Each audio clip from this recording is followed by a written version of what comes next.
Well, the history is that the Eritrean people never had a decision, never had the right to decide for themselves.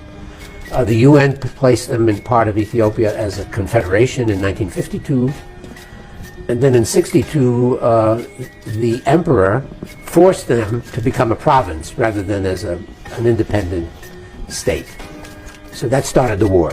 So I said, I believe they should have a referendum. I asked Meles, well, how do you feel about Eritrea becoming independent? He said, the Ethiopian people don't like that. They want Eritrea to stay as part of Ethiopia. And I said, well, can you do anything about it? He says, I'm not going to fight them because then they'll go back to the mountains and have another... Fight back again, yeah. So he said, well, we'll have to live with that. But I know the Ethiopian people don't like that. In my opinion, the 1998 war was started by Meles.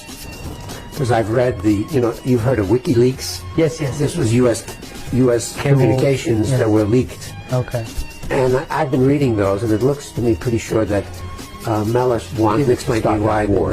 Unfortunately, there are UN sanctions against Eritrea, which I think are totally unjustified, and the presence of sanctions will make it very hard to have an agreement. In 2011, on the request of the United States, UN Security Council imposed sanctions on Eritrea. They were accused of helping Shabab in Somalia. I've talked to experts, especially in the academic world.